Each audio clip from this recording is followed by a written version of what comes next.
This is a shot from my latest short film and probably the most memorable for a lot of people. I got a lot of comments asking me how I did it, and it was incredibly simple, so I'll walk you through how this all got put together. So here we are in After Effects. We've got our raw footage. I've just trimmed this foreground plate of Liz down to the 10 seconds that I actually needed, and this is the background plate.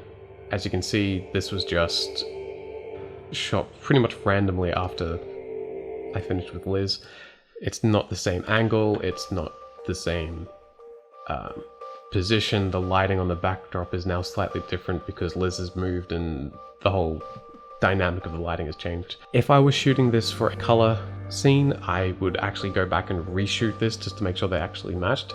But because this is black and white and I know I can cheat a lot of it, I just went with it. So the first thing that we've actually got to do is stabilize Liz. She's sitting on a bar stool, so she doesn't actually have any back support, and as you can see, she's moving just a little bit. Considering she's supposed to be a head and a stick, that obviously doesn't make sense. So the first thing I need to do is make sure that she's sitting pretty much still, and the way to do that is by using a warp stabilizer. This is normally used by people to stabilize handheld shots, but it's also really cool for making things not moving as much in the center of a frame. The only thing I've changed from the default settings is where it says stabilization result. Normally it says smooth motion, I've gone no motion. I have already analyzed these frames so that you don't have to sit through it, so I'll just turn the effect back on, and this is what happens.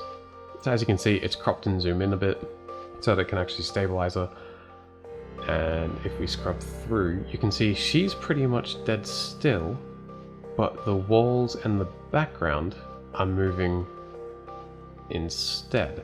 If I was planning on having the walls and the background visible in the shot, I would worry about this, but I'm not. I'm going to cut those out pretty much completely, so I don't even care. However, now that she's stabilized, this is going to make life a lot easier, because if she was still moving, then either the mask would have to move or to have to do some kind of rotoscoping, which is just finicky and time consuming and annoying.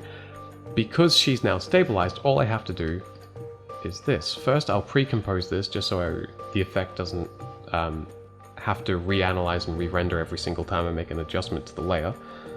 Let's call that stable. Move all attributes to the new composition, otherwise you'll have problems. Okay. And now, all I have to do is cut out everything below this neckline. Like, that is seriously it. This isn't any complicated tool, this is just a regular pen tool making a regular Bezier curve. That's slightly off.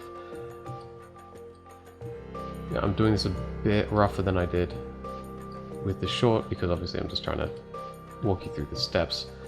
And then I'm just going to go there.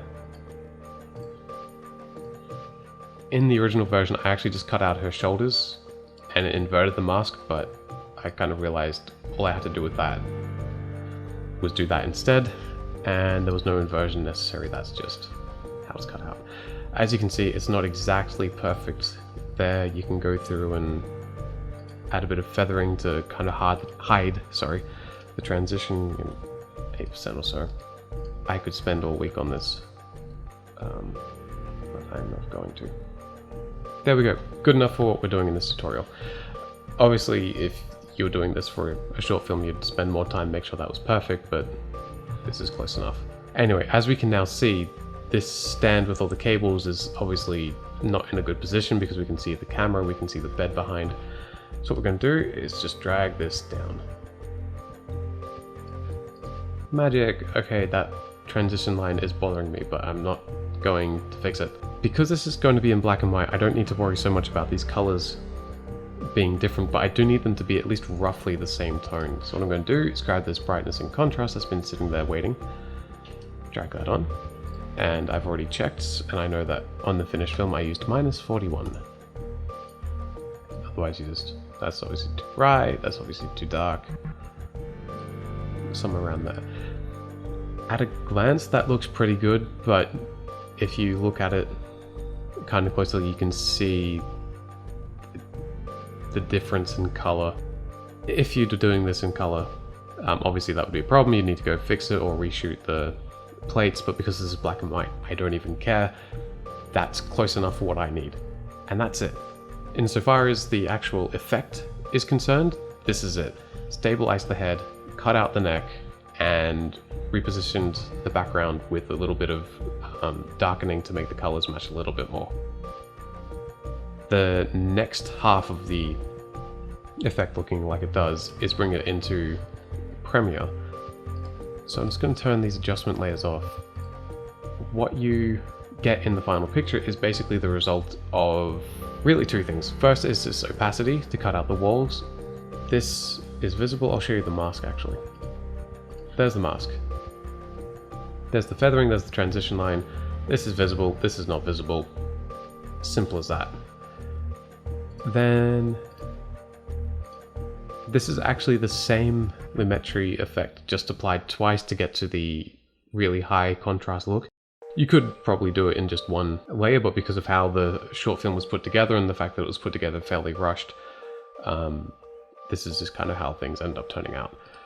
So obviously the blacks are crushed here, the highlights are really pushed up, and then that was duplicated, so we get this really, really high contrast image where we've lost pretty much all of the information here, but it makes it stand out a bit better.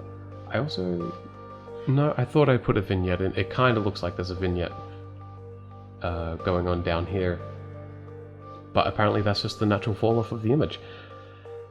And that was it. Like, that was really how simple the effect was, and that was basically exactly the length of time it took to achieve it anyway. Obviously, you know, playing around with the Lumetri effects, getting the contrast and the exact settings right, drag down the saturation, play around with the curves.